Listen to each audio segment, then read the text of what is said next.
30년도 더 지난 동네 문방구에서 저는 제 이름을 다시 보았습니다. 낡은 공책 한 권이었습니다. 표지는 누렇게 바랬고 모서리는 다 달아 있었습니다. 그런데 그 안쪽에 삐뚤삐뚤한 글씨로 제 이름 석자가 적혀 있었습니다.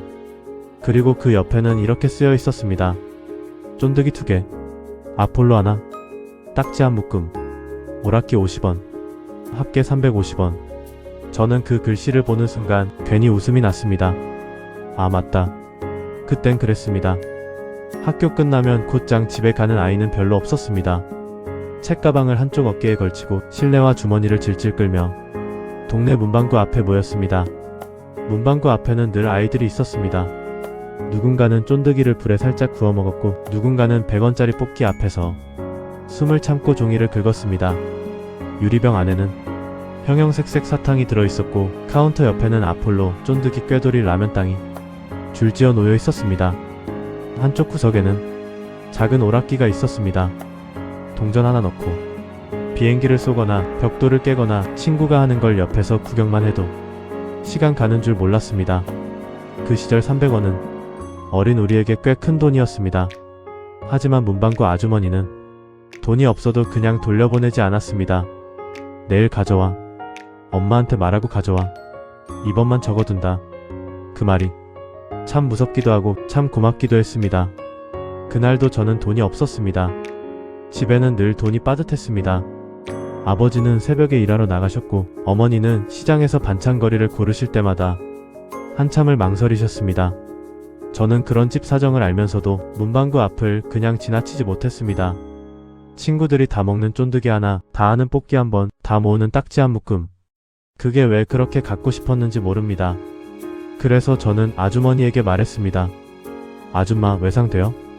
아주머니는 저를 한번 쳐다보더니 한숨을 쉬듯 말했습니다. 또 너냐? 그러고는 공책을 펴서 제 이름을 적었습니다. 그때는 그게 부끄러웠습니다. 제 이름이 외상장부에 적히는 게 괜히 창피했습니다. 친구들이 볼까봐 괜히 고개를 돌렸습니다. 하지만 손에는 이미 쫀득이와 딱지가 들려 있었습니다. 그날 집에 돌아와 어머니에게 차마 말하지 못했습니다. 다음날도 그 다음날도 저는 그냥 모르는 척했습니다. 그런데 며칠 뒤 문방구 아주머니가 저를 불렀습니다. 야, 너 외상값 없어졌다. 저는 깜짝 놀라 물었습니다. 누가 냈어요? 아주머니는 별일 아니라는 듯 말했습니다. 내 아버지가 아침에 들렀다 가셨다. 저는 그 말에 아무 대답도 못했습니다. 아버지는 그날도 새벽부터 일을 나가시는 길이었을 겁니다. 기름 묻은 작업복을 입고 잠도 덜 깬 얼굴로 문방구에 들러 350원을 내고 가셨을 겁니다.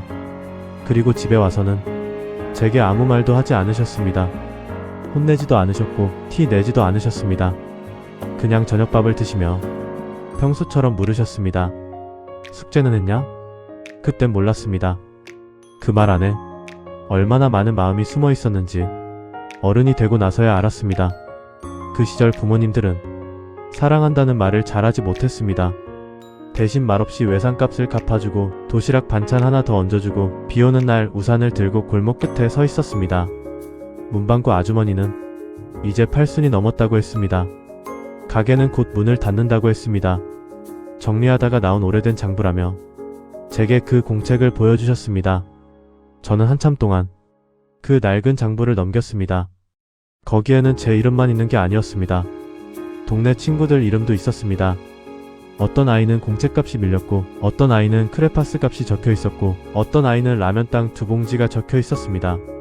그 장부는 빚을 적어둔 공책이 아니었습니다. 그 시절 우리가 서로 조금씩 기대어 살았다는 기록이었습니다. 가난했지만 모른 척하지 않았던 시절, 부족했지만 나눠 먹을 줄 알았던 시절, 아이 하나가 돈이 없어도 쫓아내지 않던 시절. 저는 장부 속 제 이름을 손끝으로 가만히 만졌습니다. 그리고 마음속으로 오래전 아버지에게 말했습니다. 아버지, 그때 350원 제가 이제야 갚습니다. 돈으로는 못 갚지만 그 마음은 잊지 않고 살겠습니다. 그날 집으로 돌아오는 길 문방구 앞을 다시 한번 돌아봤습니다. 낡은 간판은 색이 바랬고 유리문에는 오래된 스티커 자국만 남아 있었습니다. 하지만 제 눈에는 아직도 그 앞에 아이들이 서 있는 것 같았습니다.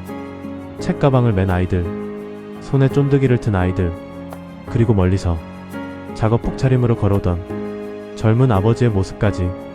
그땐 몰랐습니다. 우리가 먹던 쫀득이보다 더 오래 남는 건 그걸 사주고 싶어 했던 어른들의 마음이었다는 걸 여러분도 기억하시나요? 동네 문방구 앞에서 괜히 서성거리던 그 시절을요.